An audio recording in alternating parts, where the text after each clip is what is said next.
हरि ओम श्रीलक्ष्मी वल्लभारंभां विखनो मुनिमध्यमाम् अस्मदाचार्य पर्यन्तां वन्दे गुरुपरम्पराम् नीपादकमलसेवयु नीपादार्चकुलतोटि नैयमु నితాంతాపారభూతదయయును తాపసమందారమాకు దయసేయగదే తాపసమందార మాకు దయసేయగదే. ప్రియ భగవద్ బంధువులరా,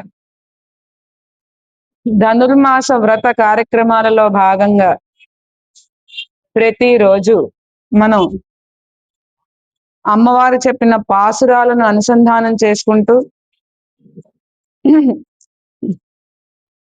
ఆ పాసురాలకు మనకు తెలిసిన రీతిలో వివరణ గురించి కూడా మనం ప్రస్తావించుకుంటూ ఉన్నాం. నిన్న 23వ రోజు, ఈవేళ 24వ రోజు. నిన్నటి పాసురం వివరణ తెలుసుకొని ఇవాల్టి పాసురం కూడా అనుసంధానం చేసుకుంది.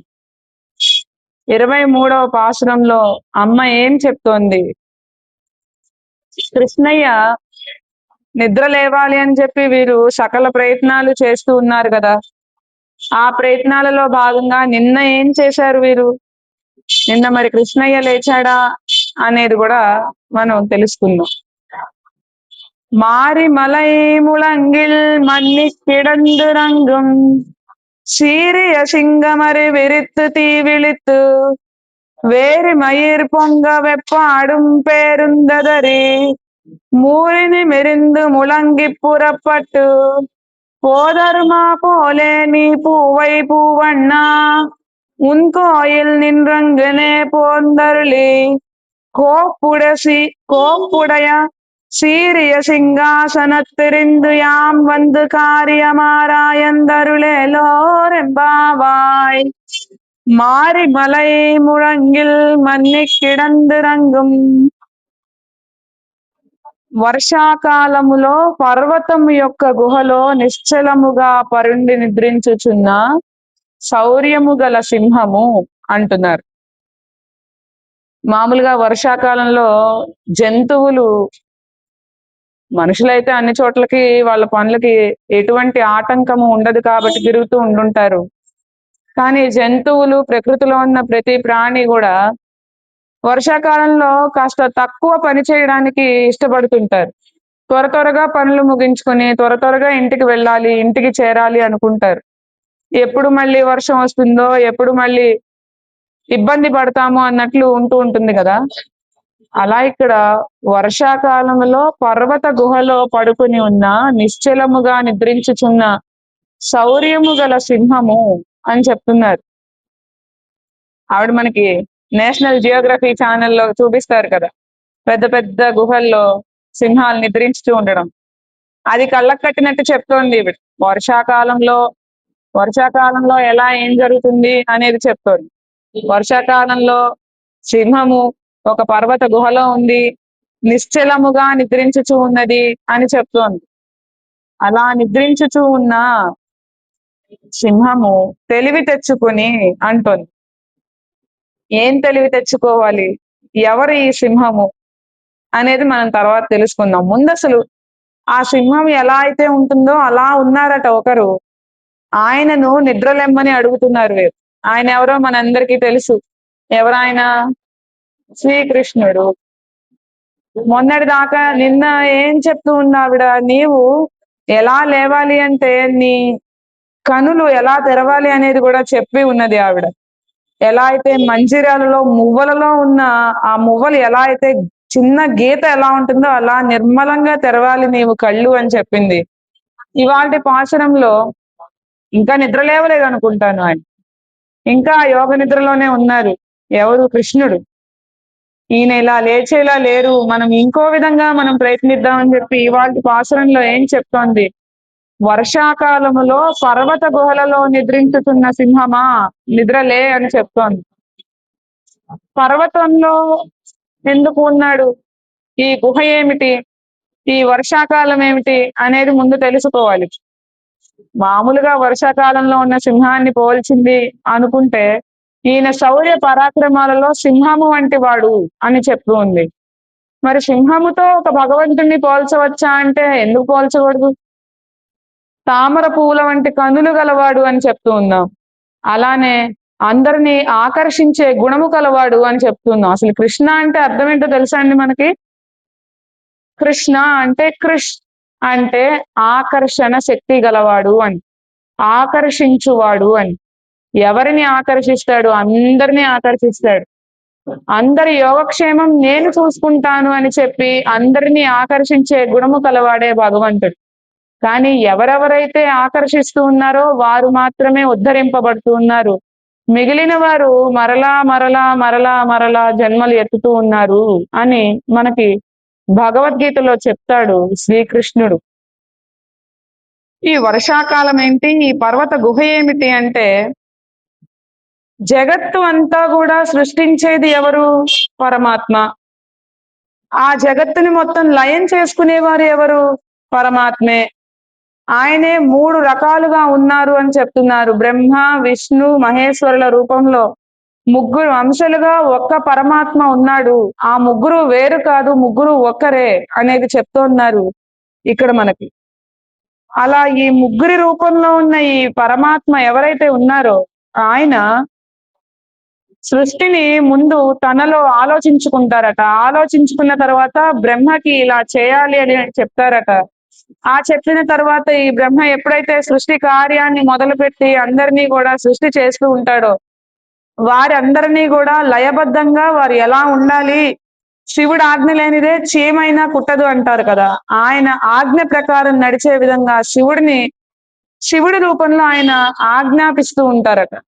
అలా ఇక్కడ 3 రూపాలుగా ఉన్న పరమాత్మలో ఈ సృష్టి మొత్తం ఉంది, ఈ జగత్తు మొత్తం అతనే అని జగన్నాథుడిగా అతన్ని మనం కొలుస్తూ ఉన్నాం. అలా ఈ జగత్తు మొత్తం తనే అయి ఉన్న ఈ పరమాత్మ ఈ సృష్టిని సృష్టించడమే కాదు లయం చేసుకోవడం కూడా ఆయనకే తెలుసు. అలా లయం చేసుకున్న సమయం అది, ఆ వర్షాకాలం అది. పెద్ద పెద్ద సముద్రాలు సునామీ వచ్చినప్పుడు అన్ని ఎలా అయితే తనలో నింపేసుకుంటుందో, తనలో మొత్తం అంతటినీ కూడా ఎంత పెద్ద పెద్ద బిల్డింగులు కానివ్వండి, చెట్లు కానివ్వండి, సునామీ వచ్చినప్పుడు చిన్న చిన్న పేక మేడల్లాగా తనలో ఎలా అయితే ఆ నీరు కలుపుకుంటుందో ఇక్కడ పరమాత్మ కూడా తనలో లయం చేసుకునేటప్పుడు సృష్టి మొత్తము జీవించి ఉన్న వారందరినీ కూడా తనలో లయం చేసుకుంటాడట. ఆ లయం చేసుకోవడమే ఇక్కడ వర్షాకాలం అని చెప్తోంది ఇక్కడ గోదాదేవి. అలా లయం చేసుకున్న తరువాత అలసిపోతారు కదా ఎవరైనా గాని. సునామీ వచ్చే ముందు ఎంత ప్రశాంతంగా ఉంటుందో వచ్చిన తర్వాత మళ్ళీ చాలా వెనక్కి వెళ్ళిపోయి చాలా నెమ్మదిగా నిదానంగా ఉంటుంది సముద్రం. అలానే ఈయన కూడా ఒక గుహలో నిద్రించుచున్నాడట అని చెప్తోంది ఇక్కడ గోదాదేవి. మరి అంతటినీ తనలో లయం చేసుకున్న వ్యక్తికి గుహ ఎక్కడిదండి? మొత్తం జగత్తుని మొత్తం తనే సృష్టిస్తున్నారు అంటున్నారు, మరి తనలోనే కలుపుకుంటున్నారు అంటున్నారు. మరి ఈయనకి ఇంకో గుహ ఎక్కడ ఉంది ఈయన నిద్రించడానికి అంటే అది మామూలు గుహ కాదు, వేద పర్వతాలు అనే గుహ. వేదాలు అపౌరుషేయాలు అని చెప్తున్నారు. ఆ భగవంతుడు సృష్టించిన వాటిలో వేదము ఒకటి. అది ఎవరి చేత రాయబడింది కాదు. అది ఎలా ఉంటుంది అంటే ఒక పెద్ద పర్వతంలా ఉంటుందట. ఆ పర్వత గుహలో నిద్రించుచున్నవాడట. వేదాలన్నిటికీ సారభూతమైన వ్యక్తి, వేదాలన్నిటినీ కూడా శ్లాఘిస్తున్న వ్యక్తి, కీర్తిస్తున్న వ్యక్తి ఎవరు అంటే శ్రీమన్నారాయణుడు అని చెప్తున్నారు ఇక్కడ మనకి. అంతే కదా. వేదాలలో ఏం చెప్తారు? మొత్తం అంతా కూడా భగవంతుడి గురించే చెప్తారు. ఆ భగవంతుడు ఈ వేదాలన్నిటికీ కూడా అతీతమైన వ్యక్తి. ఈ వేదాలలో కూడా ఈయనను కీర్తించడం సరిపోదు అనేది చెప్తున్నారు. అంత పెద్ద పర్వతాలు ఉన్న ఆ వేదాన్ని ఒక మహర్షి తాను అందులో ఉన్న జ్ఞానాన్ని గ్రహించాలి, అందులో ఏం చెప్పారు అనేది తెలుసుకోవాలి అని మామూలుగా ఇచ్చిన 100 సంవత్సరాలు ఆయుర్దాయం ఆయన ఏం చేశారు? తపస్సు చేశారట. తపస్సు చేసి బ్రహ్మకు నాకు ఇంకొక 100 సంవత్సరాలు కావాలి అని చెప్పి అడిగాడట. అడిగి 100 సంవత్సరాలు ఆ బ్రహ్మదేవుడి దగ్గర నుంచి వరం పొంది వేదాలలో ఉన్న సారాన్ని గ్రహించడానికి వేదం చదువుతూ నేర్చుకుంటూ ఉన్నారట. ఆ తర్వాత మళ్ళీ బ్రహ్మదేవుడు ఆయుర్దాయం అయిపోయింది అన్నప్పుడు మళ్ళీ నాకు నా పుణ్యం ఏదైతే ఉందో దాని ద్వారా నాకు మళ్ళీ 100 సంవత్సరాలు ఇవ్వండి అని చెప్పి అలా 3 పర్యాయాలు ఆయన 300 సంవత్సరాలు కూర్చుని తదేకంగా వేదాలను తాను చదివి ఇంకా ఎంత ఉంది అని కనుక్కున్నాడట బ్రహ్మదేవుణ్ణి. అప్పుడు ఆయన చెప్పాడట, ఒక పెద్ద రాశిలో నుంచి ఒక పెద్ద గుట్ట, ఆ గుట్టలో నుంచి ఒక 3 గుప్పిళ్ళు తీసి ఆయన ఒళ్ళో వేశారట బ్రహ్మదేవుడు. ఏంటి అంటే ఆ వేదాలు నువ్వు 300 సంవత్సరాల్లో చదివింది ఇది అని చెప్పారట. మరి ఇంకా ఎంత పెద్ద రాశి ఉంది, ఎంత నేర్చుకోవలసింది ఉంది. అటువంటి వేదాలే ఆయన పర్వతము. అటువంటి వేదాలలో ఉన్న ఆ గుహలోనే ఈయన నిద్రిస్తూ ఉన్నారు. ఎవరు నిద్రిస్తూ ఉన్నారు? శ్రీకృష్ణయ్య నిద్రిస్తూ ఉన్నారు అని చెప్తూ ఉంది. నీవు లేవాలి అని చెప్తూ ఉంది. అలా ఎలా లేవాలి అనేది కూడా చెప్తూ ఉంది ఈవిడ. తీక్షణమగు చూపుల నటును చూచి ఈ విధముగా ఒక విధమైన వాసన గల తన ఒంటి వెంట్రుకలు నిగుడునట్లు చేసి అన్ని వైపులకు దొర్లి అలా లేవాలి అని చెప్తోంది. సింహం ఊరికే లేస్తుందా? మనకిలాగానే ఇలా కళ్ళు నడుపుకుంటూ హా అని ఆవలిస్తూ అలా లేవదు కదా. మామూలుగా మనం చూసే సింహాలు ఎలా లేస్తూ ఉంటాయి? లేస్తూనే ఒళ్ళంతా నిటారుగా చేసుకుంటూ ఉంటాయి. అలానే ఒళ్ళంతా విదిలించుకుంటూ ఉంటాయి కదా. అదే చెప్తోంది ఇక్కడ, నీవు అలా లేవాలి అని చెప్తోంది ఇక్కడ. నీ తీక్షణమైన చూపులు చూడాలి అని చెప్తోంది. నీవు నీలో లయం చేసుకుని ఉన్నావు, సృష్టి మొత్తం నీలోనే ఉంది, కాదనట్లేదు. కానీ నీవు లేచే విధానాన్ని బట్టి మళ్ళీ సృష్టి కార్యం మొదలవుతుంది కదా. ఆ సృష్టిని నీవు మళ్ళీ నీ విభవ రూపంలో నీ ఆలోచనలలో ఎలా అయితే ఈ సృష్టి ఉండాలి అని నీవు అనుకుంటూ ఉన్నావో దానిని మళ్ళీ నీవు బ్రహ్మదేవుడికి ఇవ్వాలి కదా. కాబట్టి నీవు లేవడం ఇలా లేవాలి అని చెప్తోంది. ఎలా లేవాలి అంటే తెలివి తెచ్చుకొని క్రూరముగా చూచి పరిమళము గల వెంట్రుకలు నిగుడుగా అన్ని వైపులా కదలించాలి అని చెప్తోంది. ఆ సింహం ఏదైతే ఉందో ఆ పర్వత వేద గుహలలో పడుకుని నిద్రించుచు ఉన్న సింహం ఏదైతే ఉందో అది ఇలా లేవాలి అని గోదాదేవి చెప్తూ ఉందట. ఆవిడికి ఎలా తెలుసు ఇవన్నీ? ఎంతటి జ్ఞానం ఉంది అందులో? ఆవిడ వెళ్ళి చూసిందా? ఒక సింహాన్ని గుహలో ఇలా పడుకుంది, ఇలా నిద్రలేస్తుంది అని చూసిందా? లేదు కదా. మామూలుగా మనకి పక్క నుంచి ఒక పెద్ద ఆంబోతు వెళ్తుంటేనే చాలా భయం. ఈవిడ అందులోని చిన్నపిల్ల అని చెప్తున్నారు. కానీ శౌర్య పరాక్రములలో సింహము వంటి వాడు అని చెప్తోంది. ఆ సింహం ఇలా ఇక్కడ వేద గుహలలో పడుకుని ఉంది అని చెప్తోంది. ఇలా లేవాలి అని చెప్తోంది. ఆవిడ చెప్పిన ప్రతి దానిలోనూ ఒక అర్థం ఉంది. ఏమిటా అర్థం అంటే తెలివి తెచ్చుకోవాలి. నీవు ఇప్పటి వరకు ఎలా అయితే ఒక నిరాకార స్థితిలో మొత్తము జగత్తునంతటిని లయం చేసుకుని నిద్రిస్తూ ఉన్నావో ఆ నిద్రని వదిలించుకోవాలి. నీవు తెలివి తెచ్చుకోవాలి. నీవు తెలివి తెచ్చుకోవడం అంటే మళ్ళీ ఈ సృష్టిని అంతటిని కూడా సృష్టించడం మొదలు పెట్టాలి. నీ ఆలోచన విధానం మళ్ళీ మొదలవ్వాలి అని చెప్తోంది. అలా మొదలవ్వడమే కాదు, నీవు నిటారుగా మొత్తం అంతా కూడా ఒళ్ళంతటిని కూడా విదిలించుకోవాలి అని చెప్తోంది. ఒళ్ళంతా మనం లేవంగానే ఎలా అయితే మొత్తం అంతా ఒంటిని ఎలా చేస్తూ ఉంటాం, నిటారుగా ఇలా చేస్తూ ఉంటాం కదా, అలా చేయాలి అని చెప్తోంది. ఎందుకు చెప్తోంది అలా అంటే ఈ సృష్టి మొత్తము వ్యాప్తిభూతమైన నీవు మళ్ళీ అలానే అన్నిటినీ కూడా ప్రసరింప చేయాలి, మొత్తం అంతటినీ కూడా వ్యాప్తి చెందాలి అనే ఉద్దేశంతో చెప్తోంది ఇక్కడ. పరిమళములు గల నీ వెంట్రుకలను నిగుడుగా ఉన్నట్లు చేయాలి అని చెప్తోంది. పులకించినప్పుడు ఎలా అయితే శరీరము రోమాంచితం అవుతుందో అలా ఉండాలి అని చెప్తోంది. అలా పరిమళములు వెదజల్లాలి అంటోంది. పరిమళములు అంటే మనకి ప్రకృతిలో చెట్ల నుండి వస్తాయి కదా. నీ సృష్టిలో ఉన్న చెట్లు ఏవేవైతే ఉన్నాయో, వృక్షాలు, జీవజాలాలు ఎవరెవరైతే ఉన్నారో వాళ్ళన్నిటినీ కూడా మళ్ళీ నీవు సృష్టించాలి. నీవు ఇలా నిద్రించడం సరికాదు, నీవు లేవాలి అని చెప్తోంది ఇక్కడ మనకి గోదాదేవి. బయలువెడలి ఎలా రావాలి అంటే ఇవన్నిటినీ కూడా చేసి దులుపుకుని గర్జించి బయటికి రావాలి అని చెప్తోంది. గర్జించడం దేనికి? సింహము గర్జిస్తే ఏమవుతుంది అడవిలో? ఒక అడవిలో ఒక సింహం ఉంది. ఆ సింహము గర్జించింది.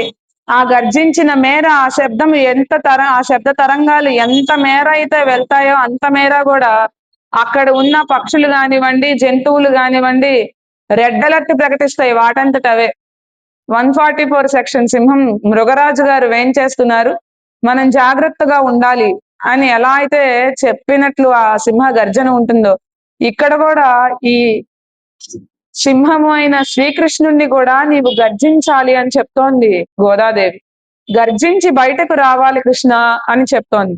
ఆ గర్జన ఏమిటి అంటే, నీవు సృష్టి జరిగింది అని చెప్పడానికి మూల కారణమైన బ్రహ్మదేవుడు ఎవరైతే ఉన్నారో, నీ మనస్సులో నుంచి ఆ బ్రహ్మదేవుడిని సృష్టించావు కదా, నీ నాభి మండలంలో నుంచే కదా బ్రహ్మదేవుడు పుట్టాడని మాకు చెప్తుంటారు.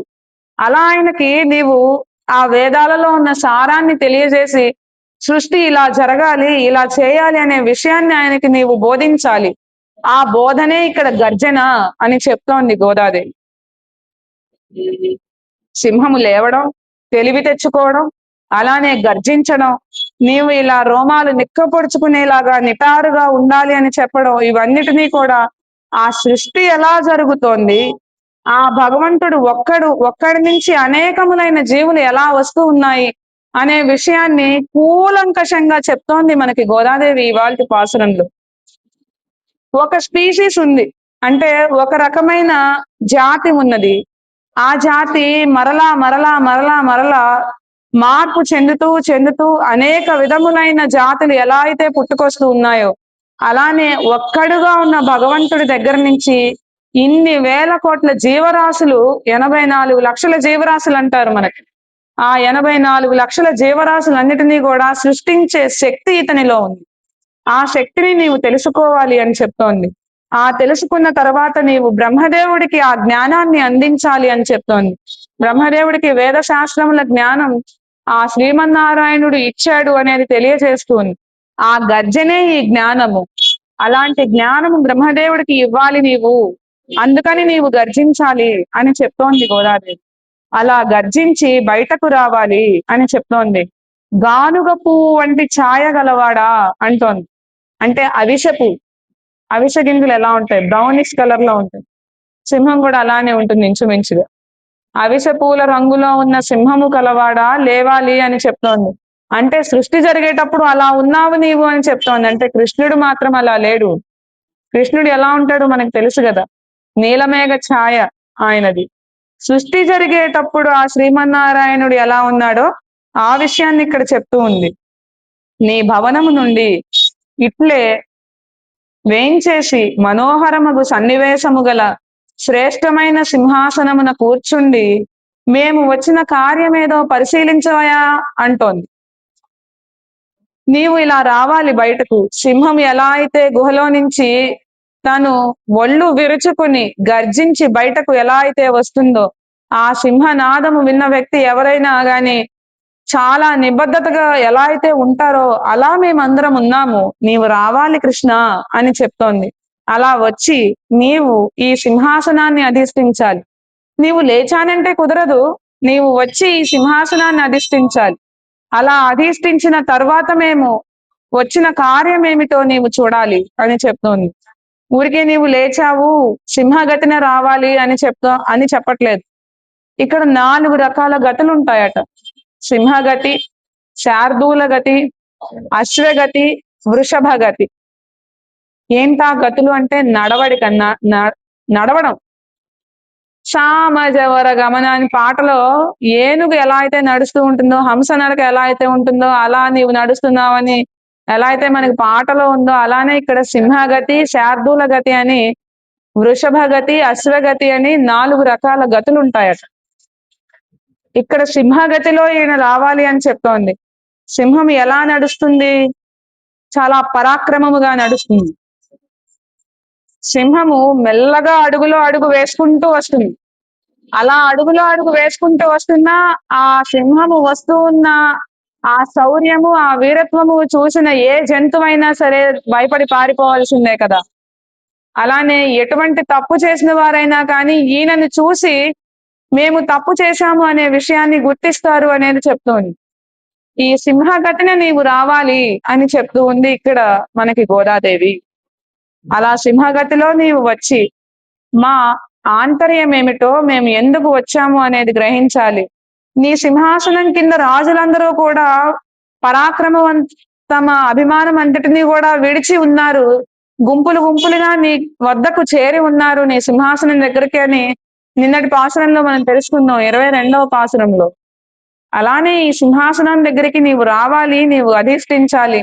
మా కోరికలు ఏమిటో, మేమేమి అనుకుంటున్నామో అవి నీవు తెలుసుకోవాలి కృష్ణ అనే విషయాన్ని ఇక్కడ తెలియజేస్తోంది 23వ పాసురం. ఆ సృష్టి ఎలా జరుగుతుంది, అసలు సృష్టి కంటే ముందు ఏముంది, ఆ తర్వాత ఏముంది అనే విషయాన్ని ఇవాళ పాసురంలో మనకి గోదాదేవి అద్భుతంగా వివరించింది.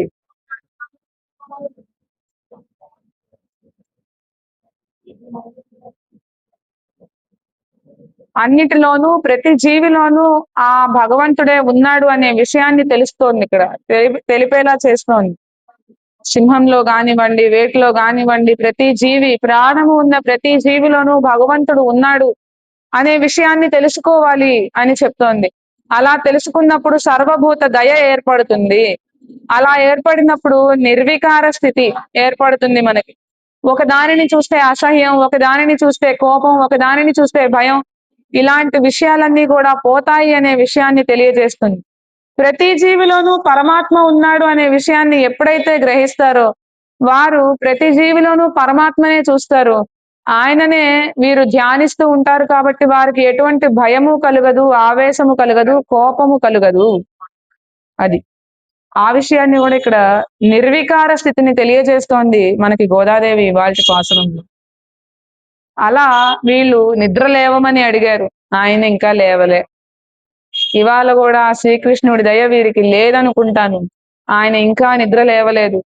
కానీ వీరు చెప్పిన మాట ప్రతిదీ కూడా ఆయన ఆలకిస్తూనే ఉన్నారు. మరి రేపటి పాసురంలో అంటే ఇవాల్టి పాసురంలో నిద్రలేస్తారా అనేది చూడాలి. మనం ఇవాల్టి పాసురంలో ఏం చెప్తున్నారు అనేది అనుసంధానం చేసుకుని మనం గ్రహిద్దాం. 24వ పాసురం. அன்றிவ்வுலகமளந்தாய் அடிப்போத்தி சென்றெங்கு தென்னிலங்கை செத்தாய் திரள் போத்தி பொன்றச்சகடமுதைத்தாய் புகழ் போத்தி கன்று புனிலாய் எழுந்திராய் கலல் போத்தி குன்று குடையாய் எடுத்தாய் குணம் போத்தி வென்று பகை கடுக்கும் நின் கேயில் வேல் போத்தி என்றென்றும் சேவகமே ஏத்திப்பறை கொள்வான் இன்றியாம் வந்தோம் ఇరంగేలోరెంబావాయ్. ఇవాళ పాసురం చెప్పుకోయే ముందు ఆముఖం చెప్పుకుందాం. మనం నిన్న నిద్ర లేవలేదు అనుకుందాం, ఆయన అన్ని వింటూనే ఉన్నారు కానీ వీరిని దయ చూడాలి అనుకోవట్లేదు అనుకుందాం. నిర్వికార స్థితిని వీరు కీర్తించారు, నందగోపుని కుమారుడని శ్లాఘించారు, నీవు ఉదారుడవు అని చెప్పారు, నీవు మా కోసము ఎన్ని చేశావో మేము నీ దగ్గరికి ఇలా వచ్చి చేరి ఉన్నాము. నీలాదేవిని కూడా మేము నిద్రలేపాము, అమ్మను నిద్రలేపాము, అమ్మ మా దగ్గరకు వచ్చింది, నీవు ఎందుకు లేవట్లేదు కృష్ణయ్య, నీవు కూడా రావాలి, నీవు మా వ్రతస్థలానికి ఆచార్యుడవు కదా, ఆచార్యుడంటే ఎలా ఉండాలి అనేది ఇంత అర్థము మాకు తెలియజేశావు కదా కృష్ణ, కాబట్టి నీవు రావాలి అని చెప్పి వీరు ఇలా చెప్తూ ఉన్నప్పుడు ఆ కృష్ణయ్య ఇంకా ఉండబట్టలేకపోయాడట. వీరు ఇంతలాగా అన్ని తెలుసుకుంటూ ఉన్నారు, వీరికి అన్ని తెలుసు కాబట్టి వీరిని మనం వెళ్ళాలి, ఆదరించాలి అనే ఉద్దేశంతో వీరు ఎలా అయితే సింహగతిన నీవు రావాలి అని చెప్పి, సింహం ఎలా అయితే నడుస్తూ వస్తుందో అలా నీవు వచ్చి సింహాసనం మీద అధిష్ఠించాలి కన్నయ్య అని ఎలా అయితే చెప్పారో అలానే ఆయన పాదాలను కింద ఉంచి ఆ సేన మందిరంలో మంచం మీద నుంచి వచ్చారట. వచ్చి ఈ సింహాసనాన్ని అధిష్ఠించారట.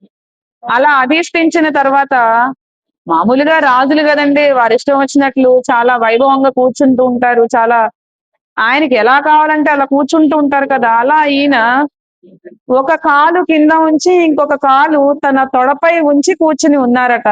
ఏమర్రా చెప్పండి అన్నట్లు. వారి వంక చూశాడట, వారి వంక చూసి నవ్వుతూ ఉన్నాడట. కానీ వీరు ఆయన్ని చూడలే.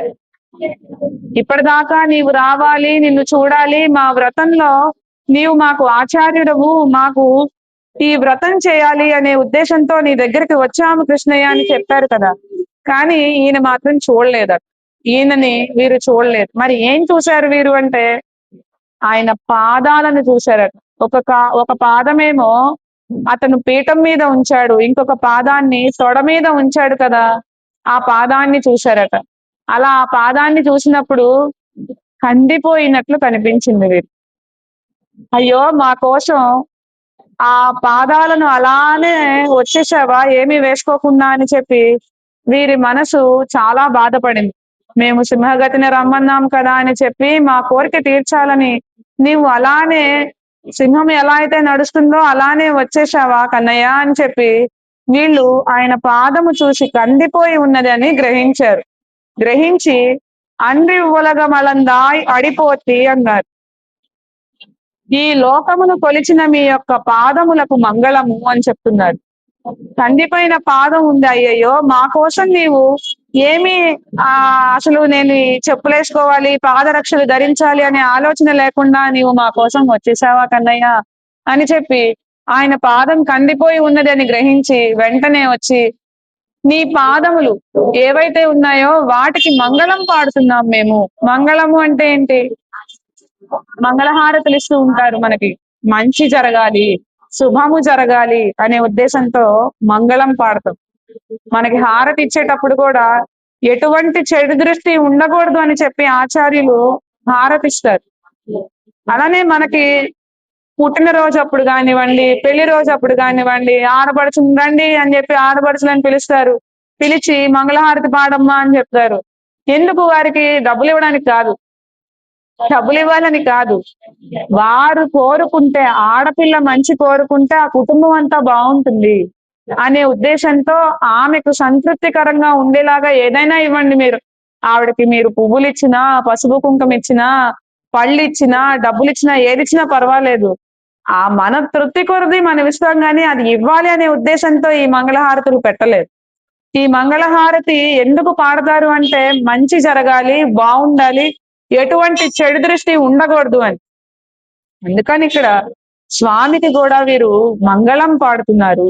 ఇది పోర్తి పాసురము అంటారు. పోర్తి అంటే మంగళము, మంచి జరగాలి, చెడు దృష్టి ఉండకూడదు అని.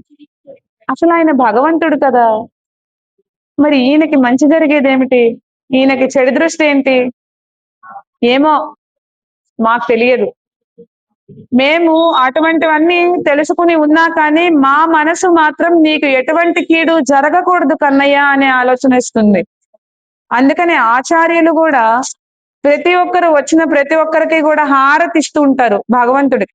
మీ పేరు గోత్రనామాలు చెప్పండి అని చెప్పి వీరు గోత్రనామాలు చెప్తారు. వీరికి మంచి జరగాలి అని, అలానే ఆ భగవంతుడికి కూడా శుభము జరగాలి అనే ఉద్దేశంతో ఈ మంగళ హారతులు ఇస్తూ ఉంటారు.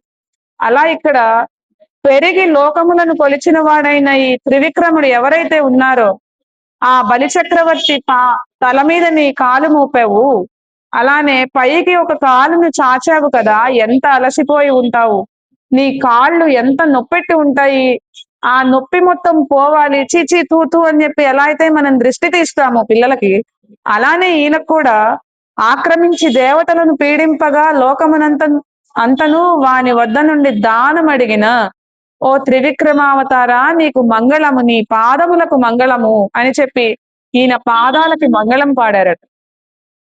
మరి అయిపోయిందా? లేదు. వీళ్ళకి ఇంతటితో ఇదవ్వలేదు. ఈ ఒక్క పాదములేనా, నీకు అంతటి కూడా మంగళం పాడాలి కదా అనే ఉద్దేశంతో వీళ్ళు చెప్తూ ఉన్నారు. రావణుడు సీతమ్మను అపహరించుకుని పోగా ఆ రావణుడు లంకకేగి సుందరమగు భవనములో కోట యొక్క దక్షిణ దిశ ఉన్న లంకలోనున్న రాక్షసులను వధించిన, చీల్చి చెండాడిన నీ బాహు పరాక్రమాలకు మంగళము అని చెప్తున్నారు. త్రివిక్రమావతారంలో, వామనావతారంలో త్రివిక్రముడి రూపము దాల్చినప్పుడు ఎలా అయితే కాలు పైకి చాచినప్పుడు నీ కాలు నొప్పి పెట్టి ఉండవచ్చు, ఇప్పుడు నీ కాలు ఎలా అయితే కందిపోయి ఉందో ఆ కందిపోయిన పాదాలకి నమస్కారం అని చెప్పారు. అలానే ఇక్కడ రావణుడు లంకకు అమ్మను తీసుకెళ్ళినప్పుడు ఎంత బాధ అనుభవించి ఉంటావు. ఆ లంకకు వెళ్ళావు వానర సైన్యంతో. వానరులు అంటే కుదురుగా ఉండేవారా? కాదు కదా. వానరులు అంటేనే కుదురుగా ఉండని వారు. అసలు కుదురే ఉండని వాళ్ళని కోతి మూక అంటాం. అలాంటి కోతులందరినీ ఒక్క తాటిపై తీసుకువచ్చి వాళ్ళందరినీ కూడా తీసుకుని ఒక సైన్యంగా చేసుకుని దక్షిణ దిక్కుగా ఉన్న లంకకు వెళ్ళి అక్కడి రాక్షసులందరితో పోరాడి పోరాడి నీ పరాక్రమ అంతటినీ చూపించి ఆ రావణుడిని వధించావు కదా. నీ చేతులు ఎంత అలసిపోయి ఉంటాయో. మేము ఆ చేతులకి కూడా మంగళం పాడుతున్నాం అని చెప్తూ ఉంది ఇక్కడ గోదాదేవి. అలాంటి మీ చేతులకు మంగళము అని చెప్తూ ఉంది. శ్రీకృష్ణునకు రక్షణకై అంచిన బండిపై ఆదేశించిన రాక్షసుని చంపిన నీ కీర్తికి మంగళం అని చెప్తున్నారు. చాలా మంది అక్కడ ఈవిడ అసలే పూతను వచ్చి వధించింది. పూతనని వధించాడు కదా కృష్ణుడు, అవునా? ఈయనకి పాలిద్దామని ఒక రాక్షస స్త్రీ వచ్చి ఇతరుని వధించాలి అనే ఉద్దేశంతో విషము రాసుకుని వచ్చి పాలిద్దామని వచ్చింది కదా పూతన. అలాంటి పూతన వధించిన తర్వాత వాళ్ళ అమ్మకి చాలా భయం వేసింది కదా యశోదకి, ఎక్కడ ఏమవుతుందో అనే ఉద్దేశంతో వారు ఒక ఎడ్ల బండి కింద, ఆ బండి ఏదైతే ఎడ్లని కట్టేస్తాం కదా, చెక్క బండి, ఆ బండి కింద ఉంచింది ఈయనని. అందరినీ కూడా 3వ నెల బోర్లా పడితే బొబ్బట్లు ఎలా అయితే వేస్తుంటాం అలా ఒక చిన్న ఫంక్షన్ చేద్దాం అనుకుంది ఈవిడ. అనుకుని మళ్ళీ ఎవరొచ్చి ఏమి ఇదవుతుందో ఈయనకి అనే ఉద్దేశంతో ఆ బండి కింద దాచి ఉంచింది. మళ్ళీ ఆ బండికి ఆవహించాడట ఒక రాక్షసుడు. ఈయనకి ఎన్ని కష్టాలో చూడండి, ఎన్ని కష్టాలు ఆ శ్రీకృష్ణుడికి. ఏదో ఊరికే తిరుగుతుంటాడు, ఆ గోపికలతో పడి వెళ్తూ ఉంటాడు అనుకుంటాం గాని చిన్నప్పటి నుంచి కష్టాలు పడిన వ్యక్తే కృష్ణుడు. ఇంకా రాముడు 16 ఏళ్ళు వచ్చిన తర్వాత నుంచి ఆ వనవాసానికి వెళ్ళాడు. అలానే విశ్వామిత్ర మహర్షి దగ్గరికి వెళ్ళారు. ఇలా జరిగింది గాని చిన్నప్పుడంతా చక్కగా రాయల్ గా ఆయన ప్రిన్సెస్ అన్న ఉద్దేశంతో కింద కాలు పెట్టనివ్వకుండా ముగ్గురు అమ్మలు చూసుకున్నారు. కానీ ఈయనకి చూడండి, ఆయన పుట్టిందేమో జైల్లో, కారాగారంలో జన్మించాడు. అక్కడి నుంచి వచ్చాడు ఆ నదిలో తడుచుకుంటూ. పక్కన నుంచి శేషుడు వచ్చిన చిన్న జల్లులన్న పడకుండా ఉంటాయి ఆయన మీద? పడకుండా ఉండవు కదా. కష్టపడి వచ్చాడు. వచ్చిన తర్వాత కుదురుగా ఉన్నారా అంటే మళ్ళీ పూతన. ఆ తర్వాత మళ్ళీ ఈ బండికి ఆవహించిన శకటాసురుడు. ఆ శకటాసురుడు ఎవరైతే ఉన్నారో అతడిని నీవు వధించావు కదా. నీ కాలితో ఇలా తన్నిన వెంటనే ఆ చెక్క బండి ముక్కలైపోయింది కదా. ఆ ముక్కలైనప్పుడు ఊరికే ఊరుకుంటారా ఊర్లో జనం అందరూ? అమ్మో చిన్న పిల్లాడండి, యశోద వాళ్ళ అబ్బాయి చిన్న కృష్ణుడు, అతను ఇలా కాలుతో అన్నాడు, మరి ఏం చేశాడో తెలియదు, మేమందరం అక్కడే ఉన్నాము. కానీ ఈయన ఇలా చేయంగానే ఆ బండి ముక్కలైపోయింది. కానీ పిల్లాడికి ఏం అవ్వలేదు. ఈ పిల్లాడికి ఏదో శక్తి ఉంది అని చెప్పి నలుగురు నానా విధాలుగా అనుకుంటారు కదా. అలా అనుకున్నప్పుడు నీకు ఎటువంటి దృష్టి తగులుతుందో. అందుకని నీ కీర్తికి మంగళం పాడుతున్నాం కన్నయ్య అని చెప్తోంది. అలా కూడా నీకు ఎటువంటి చెడు జరగడానికి వీల్లేదు, నీకు శుభము జరగాలి, అందుకని నీకు మంగళము అని చెప్తుంది. వర్షముపై ఆవేశించిన అసురునితో వెలగ చెట్టుపై ఈడ్చి కొట్టాడు కదా. ఒక ఆవుదూడ రూపంలో ఇంకొక ఆయన వచ్చాడు, వత్సాసురుడు అంటారు. ఆవుదూడ రూపంలో వచ్చి మామూలుగా ఆవుల మందలని కృష్ణుడు మిగతా గోపాలురు అందరూ కూడా యమునా నదికి దగ్గరికి తీసుకెళ్లి అక్కడ చక్కగా పచ్చిక బయలు వేస్తూ ఉండగా వీరందరూ కూడా కృష్ణుడితో కలిసి భోజనం చేస్తూ హాయిగా ఆడుకుంటూ ఉండేవారు. ఆ విషయాన్ని గ్రహించిన ఒక వర్షాసురుడు ఆవు దూడ రూపంలో వచ్చాడు. వీరందరూ హాయిగా అక్కడ భోజనం చేస్తూ ఉన్నారన్నమాట.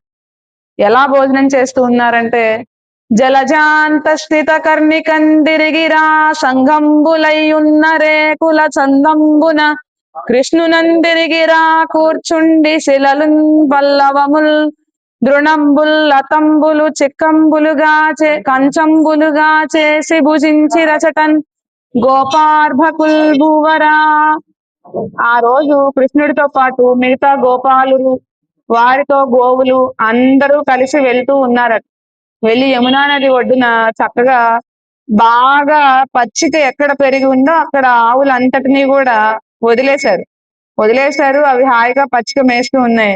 వీరికి 11:30, 12 అయింది. ఎండ నడినెత్తిన మీద ఉంది. సరే, అమ్మ పంపించిన చద్ది మూట ఏదైతే ఉందో అది తీసుకుని రకరకాలు ఎవరెవరికి అందరిలలో ఒకటే చేయాలని లేదు కదా! అలా వీరికి ఎవరెవరికి ఏమేం పంపించారో అవన్నీ కూడా తీసుకుని వీరందరూ కృష్ణుడిని మధ్యలో ఉంచి మిగతా వారందరూ చుట్టూ కూర్చున్నారట.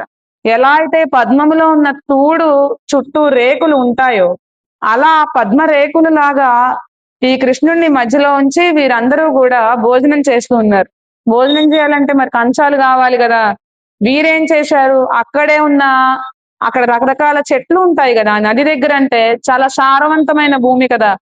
అక్కడ ఉన్న చెట్లకి ఆకులు ఏవైతే ఉన్నాయో ఆ ఆకులని లతలుంటాయి కదా! ఆ లతలతో ఆకులుగా చేసుకుని చక్కగా కంచాలు చేసుకుని వాళ్ళ అమ్మ తీసుకొచ్చిన మాగాయి పెరుగు లేదా ఏదైనా ఒక పచ్చడన్నో వెన్నతో వెన్న కూడా ఉంచిన ఆవకాయి ఇలా రకరకాలు వాళ్ళు గోపాలురు కదా! అలా వాళ్ళకి దగ్గర ఉన్నవి ఏవైతే ఉన్నాయో అవన్నీ చక్కగా ఉంచి కృష్ణయ్య నేను ఇది తీసుకొచ్చాను ఇది తీసుకో, ఇగో మా అమ్మ నీకు ఇది ఇవ్వమంది తీసుకో అని చెప్పి ఆయనకి అన్ని పంచిపెడుతూ ఆయన దగ్గర నుంచి అన్ని తీసుకుంటూ వీరందరూ హాయిగా కాలక్షేపం చేసుకుంటూ తింటూ ఉన్నారు. అలా తింటూ ఉన్నప్పుడు ఈ మధ్యలో కూర్చున్న వాడే కృష్ణుడు అని గ్రహించాడు వత్సాసురుడు. ఆవు దూడ రూపంలో వచ్చాడు. అలా వచ్చిన తర్వాత ఈతడు అందరిని ఇబ్బంది పెడుతూ మామూలుగా చిన్న చిన్న దూడలు అటు ఇటు గెంతుతూ ఉంటాయి కదా అలా అనుకున్నారు గాని కాస్త ఇబ్బంది పెడుతోంది ఈ దూడ ఏదైతే ఉందో ఆ దూడని తీసుకుని ఈయన ఇబ్బంది పెడుతున్నది ఏం పర్వాలేదు ఆవే ఏం పర్వాలేదు అని చెప్పి వీళ్ళకి చెప్పి దూరంగా దానిని తీసుకువెళ్ళి దానిని పట్టుకుని 2 కాళ్ళు పట్టుకుని ఒక కాలు ముందుకి ఒక కాలు వెనక్కి ఉంచి మనం ఎలా అయితే షటిల్ ఆడేటప్పుడు రింగ్ ఆడేటప్పుడు ఒక కాలు ముందుకు ఉంచుతాం. గమనించారా మీరు? పిల్లలు ఆడేటప్పుడు గ్రహించండి. ముందుకేయాలన్నప్పుడు ఒక కాలు ముందుకేస్తుంటాం కదా! అలానే ఈయన ఆవు దూడని పట్టుకుని ఒక కాలు ముందుకి ఒక కాలు వెనక్కి ఉంచి గిరా గిరా గిరా చుట్టి ఒక పక్కకి ఇలా పడేశారు. అప్పుడు ఆ వత్సాసురుడు హతమైపోయాడు, మరణించాడు. అలా చేసిన నీ పాదాలకి వందనం అని చెప్తుంది. అలా చేసినప్పుడు నువ్వు ఎంత అదిమి పెట్టి ఉండాలి, ఒక బరువుని ఎత్తుకుని ఉండాలంటే కాళ్ళకు కూడా బరువు ఉంటుంది కదా! ఆ బరువుని అదిమి ఉంచుకోవాలి కదా! మనం బ్యాలెన్స్ చేయగలగాలి కదా! అలా బ్యాలెన్స్ చేసిన నీ పాదాలకి వందనం కృష్ణ అని చెప్తోంది ఈవిడ. అలానే ఇంద్రుడు తనకు యాగము లేకుండా చేసిననే కోపంతో రాళ్లవాన కురిపించాడు వీళ్ళ మీద కదా! మనకు తెలుసు. అప్పుడే ఈయనకి గోవింద అనే నామకరణం చేశారు, పట్టాభిషేకం చేశారు కృష్ణయ్యకు. గోవింద అంటే గోవులను గోపాలురులను అందరినీ కాపాడినవాడా అనే ఉద్దేశం. ఎవరైతే ఆపదలలో ఉంటారో వారిని కాపాడేవాడే గోవిందుడు. అందుకని ఈయనకి అన్ని నామాలలో కూడా గోవింద అంటే చాలా ఇష్టం.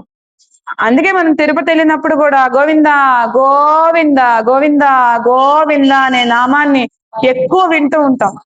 మిగతా అన్ని పదాలలో కూడా ఈ గోవింద అనే పదం చాలా ఇష్టమట ఈయనకి. ఎందుకు అంటే తన వాళ్ళని కాపాడుకున్నాడు కదా!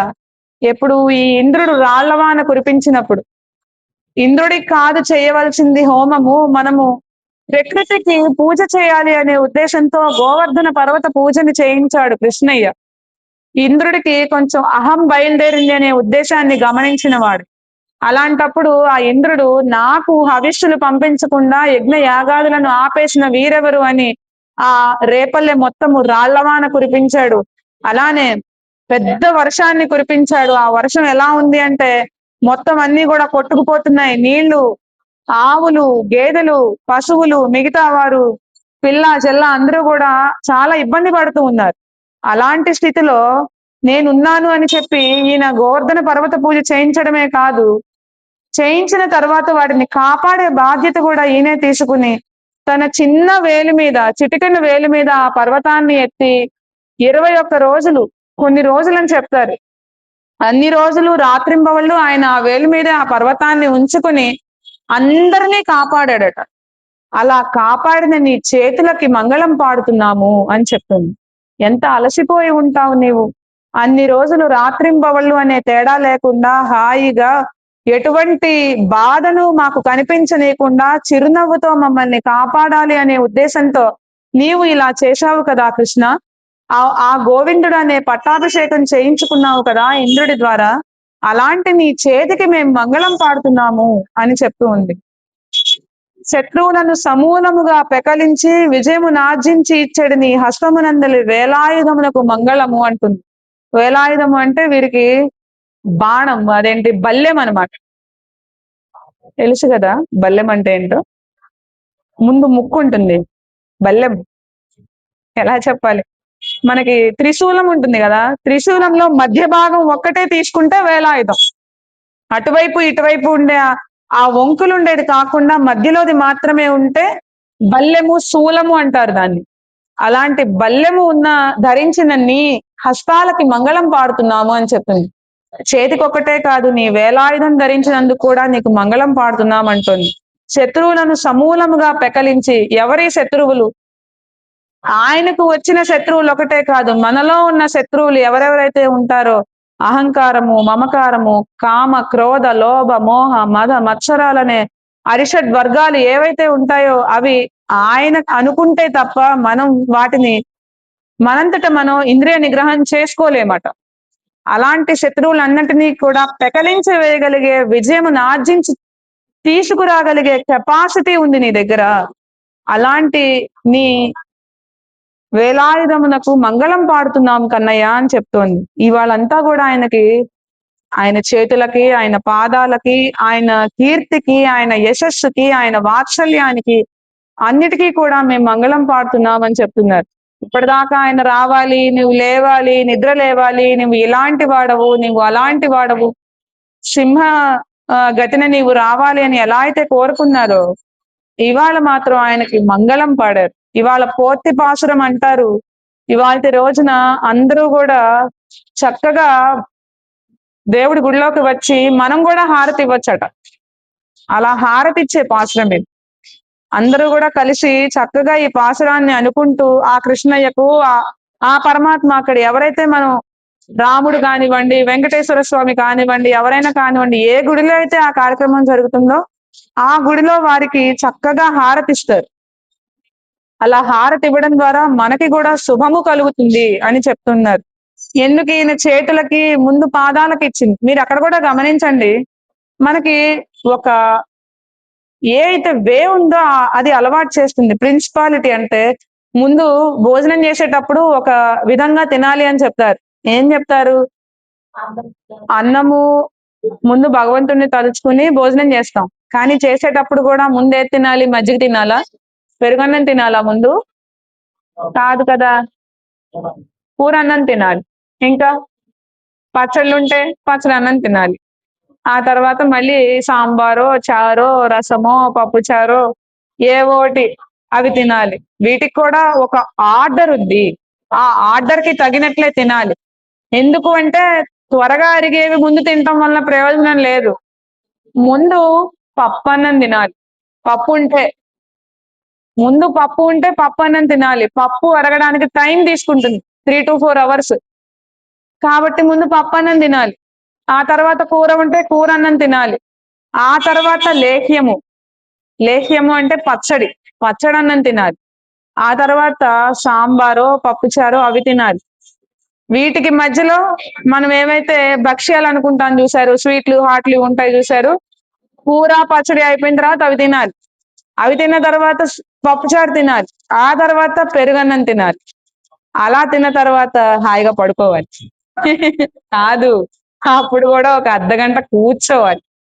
అది కూడా వజ్రాసనం వేసుకుని కూర్చోవాలి. అప్పుడు గ్యాస్ రాదంటారు. వజ్రాసనం అంటే ఏం లేదు, మరగాళ్ళు వేసుకుని కూర్చోవడం. మోకాళ్ళు దండేస్తారు చూసారు పిల్లలు, దాన్నే కింద కూర్చోవడం అనమాట.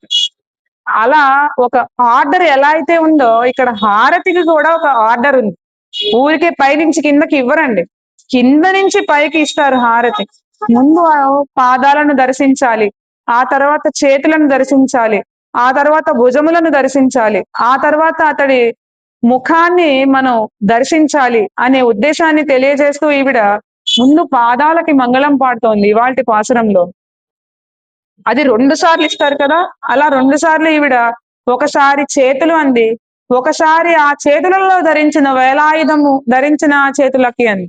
గమనించారా మీరు? 2 సార్లు వచ్చినాయి. ముందేమో వామనావతారంలో నీవు చాలా ఇబ్బంది పడి పైకి కాలు చాచి ఉంటావు కదా, ఎంత శ్రమ పడి ఉంటావో అని పాదాలకి మంగళం పాడి, ఆ తర్వాత మళ్ళీ చేతులకి మంగళం పాడి, ఆ తర్వాత మళ్ళీ వాత్సల్యానికి కీర్తికి మేము మంగళం పాడుతున్నామని చెప్పింది. మళ్ళీ పాదాల దగ్గరికి వచ్చింది. వర్షాసురుడిని వధించినప్పుడు నీవు ఎలా అయితే ఒక కాలు ముందుకి ఒక కాలు వెనక్కి చేసి ఉన్నావో ఆ పాదాలకు మేము మంగళం పాడుతున్నామని 2 సార్లు ఇస్తారు మనకి హారతి. ఆ హారతి ఇచ్చేటప్పుడు మన కోరికలు తీర్చాలి అని కళ్ళు గట్టిగా మూసుకుని, నాకు ఇవాళ అంతా మంచి జరగాలి, నేను అనుకున్న వ్యాపారం బాగా నడవాలి, నేను అనుకున్నట్టు అన్నీ జరగాలి అని ఉండకూడదు. హారతి ఇచ్చేటప్పుడు కళ్ళు ఇంకా మనం ఎంత పెద్దవి చేయగలమో అంత పెద్దవి చేసి చూడాలి. అలా చూసి ఆ హారతిని మనం స్వీకరించాలి. ఆ తరువాత మనకి హారతి ఇచ్చేటప్పుడు కళ్ళకి అద్దుకోవాలి. కళ్ళకి అద్దుకోవడం అంటే ఇచ్చారు కదా అని చెప్పి కాదండి. చక్కగా తీసుకుని చక్కగా కళ్ళకి తీసుకోవాలి. ఎందుకు? మాకు కూడా మంచి జరగాలి అని. అందుకే హారతి ఇచ్చిన తర్వాత మళ్ళీ గోవిందా అని చెప్పి మనకు కూడా చూపిస్తారు.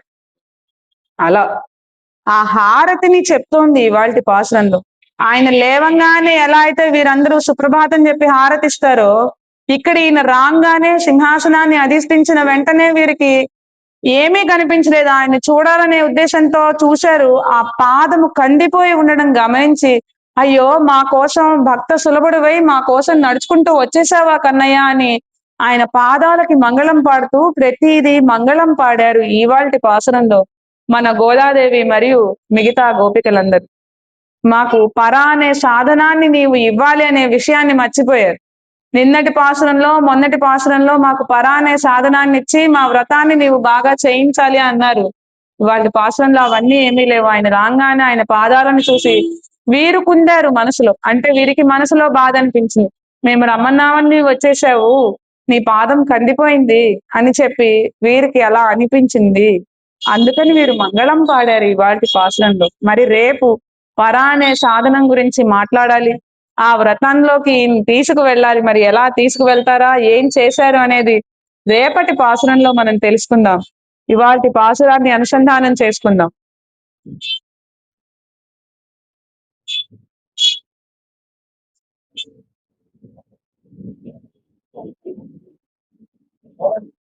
அன்றிவ்வுலகமளந்தாய் அடிபோற்றி சென்றெங்கு தென்னிலங்கை செத்தாய் திரள் போற்றி பொன்றச்ச கிடமுதைத்தாய் புகழ் போற்றி கன்று குணிலாயறிந்தாய் களல் போற்றி குன்று குடையாய் எடுத்தாய் குணம் போற்றி வென்று பகற்கெடுக்கும் நின் கையில் வேல் போற்றி என்றென்றும் சேவகமே ஏத்திப் பறை கொள்வான் இன்றியாம் வந்து இறங்கு ஏலோரெம்பாவாய்.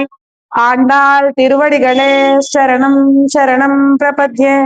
ஓம் ஸ்ரீஹரி.